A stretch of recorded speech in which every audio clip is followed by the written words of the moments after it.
I'm Matt Gilhooly, and this is The Life Shift, candid conversations about the pivotal moments that have changed lives forever.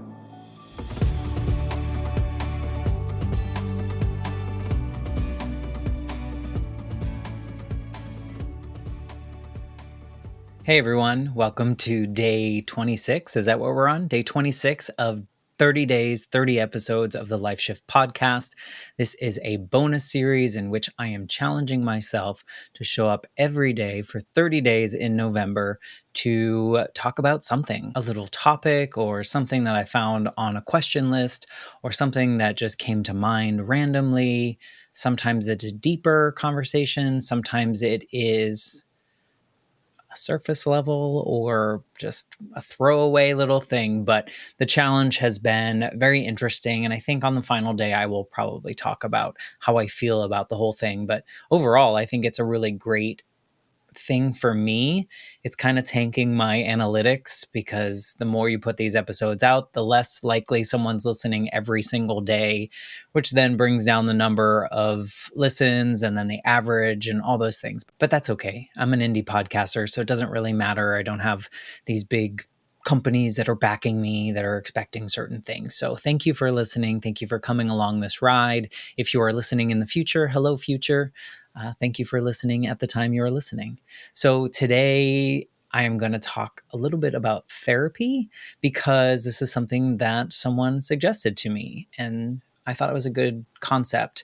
And really it stems from the idea that I think there's a lot of people out there that are afraid or intimidated about finding a therapist or admitting that you want to go or admitting that you need to go or giving it a shot. And I think it's a valid feeling because it is scary.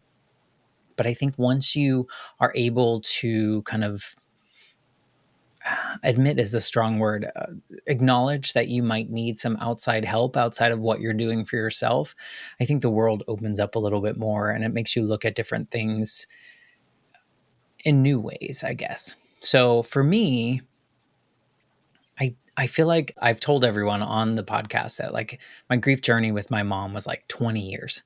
It just took a long time. And mainly because I just didn't seek out help and I didn't know how to ask for help. So I would say that maybe after my mom died, I was probably put in with school counselors a few times throughout my experience. I don't feel like I ever went to officially a therapist of any sort.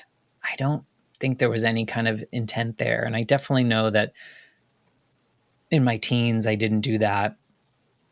In my 20s, I didn't do that, all while I was facing like extreme bouts of depression and anxiety and eating disorders and all sorts of things that came along with that. But it just wasn't something people were talking about, or at least not in my circle. It probably wasn't something I was ready to admit publicly to other people that I might have a problem. Maybe I catastrophized it and made it sound in my head like I was going to be put away and all sorts of things. So I would say that around, I guess I was 30 something when I was dealing with the work stuff. And I think I told you about this kind of taking a chance and quitting, but work stuff. This one woman that I refer to as Bulldozer, she kind of ruined my work life for about 4 years when I was working. And this was getting really stressful. And I was really not in a great place to the point where I was kind of going home and just going to bed because I just didn't want to be awake. And this was like also during the same time that my grandmother was diagnosed with her cancer and she was going through this journey of surgeries and medicine and all the things that come along with that and kind of declining as it was going. So everything was kind of coming to a head. Also, I hadn't really fully kind of worked through all the things that I needed to as it relates to my mom. So I went on this journey for a little bit and it took a little bit of time. And I would say that I went to 4 or 5, probably 5 therapists. And it was kind of like finding the right fit, and you have to go multiple times, and usually it's like once every 2 weeks or once every month. And so that's like a long process. So this was a couple year process. And luckily I started it earlier in that rough journey. But I went to some that I just felt like immediately judged. I didn't feel comfortable sharing what I was going through or how I was feeling, or just being like fully transparent and authentic in those meetings. And then I went to another person who I went through it. And yes, I know you have to do work and you have to kind of like work to get better.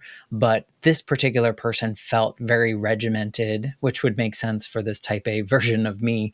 But it was like homework, and it made it even less likely that I was going to kind of process and do the things that I needed to do. Maybe I wasn't ready for that type of therapy.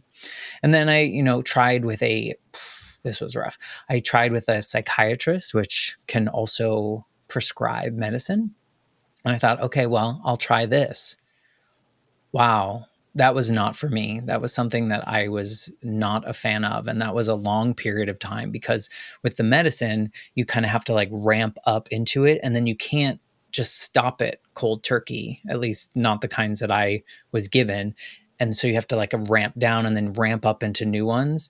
And there was one where I remember there was a time period, probably a couple months, in which I was so tired, but I couldn't stay asleep, but I couldn't stay awake. It was like, and I couldn't remember things. And so it was really not good for me. I know people find the best medicine for them and it works perfectly. So please don't let that conversation mean that you shouldn't do that. But I was so willing to try, because I had not broken through that particular curtain that I needed to. And then I found this one woman, and funny enough, when I was telling her about the work issues and the things that were happening at work, she knew exactly who it was, because other people, other clients of hers were coming for the same kind of issues. And so I thought that was kind of funny. But she was like totally the opposite of me. She was not a type A. She was kind of hippie and chill and like cool. And I just was like uptight and worried and wound up and all these things. And she was the perfect fit. And after a couple sessions or so, I was able to kind of like unpack or share all of the pieces of my life and the decisions that I made and all these things. And you've probably heard me say this on so many different episodes, but the one thing that she did or said that broke through everything for me, and I knew that this was like the right thing in the right place and the right time, was after telling her all these stories, she was like, you realize that every decision that you've made since you were 8 years old and your mom died, you've made with that 8-year-old brain that was so afraid of losing someone else, that was so afraid of being abandoned again, that you just didn't do the hard things, because if you would mess up or if you would fail, that fear of all those bad things kept you from doing anything cool. And I was like, oh, and everything kind of like unwound in my head of all the decisions that I had made previously. You've probably even heard it in these 30 days, where the decisions in college and not pursuing certain things and like running back to Florida and all these things, still there. They're like deeply embedded. But I realized, which then became like its own grief process, all the things that I didn't do because of that. But it also pushed me in a new space where I could start to forgive myself for some of those things. Not that I needed to be forgiven, but it felt like I needed to let those go. I needed to let them lay quiet and not feel that burden as much anymore. And starting at that moment, I was able to start like what's the best word to use, to just put away in a kind way all the stresses and the sadness and the things that I was carrying with me, the anger, the uh, using as a crutch kind of things about my mom's death. And I was able to like place that in their nice boxes that would be stored. They were already processed. Everything felt good. And it was kind of like this closing the door of grief. And I know people don't like when I say that, but it really felt like I was able to just let it all go. And of course, it doesn't mean that I don't miss like the idea of having a mom or the woman she was and the things that I do remember. It's not that I don't miss that. I just don't, just the grief of that is over. It also really allowed me to start moving forward with the anticipatory grief of losing my grandmother, because she was kind of walking down that route. And I felt like when my grandmother died, I knew how to do all the things. I had the conversations. I spent the moments with her. I did all the things that came with it. Did not prepare me for pet loss, but that's another story that I talked about on another episode. But really, therapy is not something to be afraid of. But it's also something that you kind of have to work at, and you have to try maybe a little bit harder than it feels like it should be. Like, you have to find the right person, and most of the time it's not going to be the first person you go to. And so you have to be willing to kind of go through the motions, make sure things are feeling right, and if they're not, make a new choice to find someone else. Ask the people that you trust in the world, but don't just go to those people and stay with those people if they don't feel right. So my advice, find someone if you need it. If you feel like there's a little inkling of, I need to talk to someone that knows what they're doing, has a little bit of an unbiased approach to listening to your story, just take the leap. Check out what your employee assistant programs offer. A lot of companies will offer like 3 free sessions. Do it. It's free. And if you want to continue, then hopefully your insurance will cover those particular needs. But definitely think it's worth it. I know it was my breakthrough and helped me grieve the loss of my mom, which was like so much.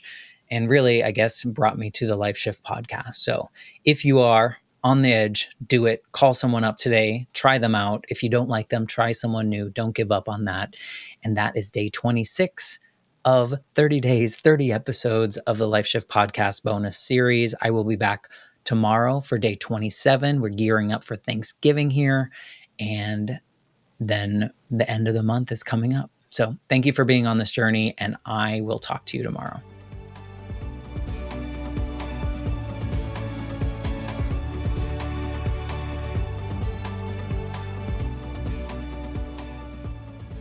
For more information, please visit www.thelifeshiftpodcast.com.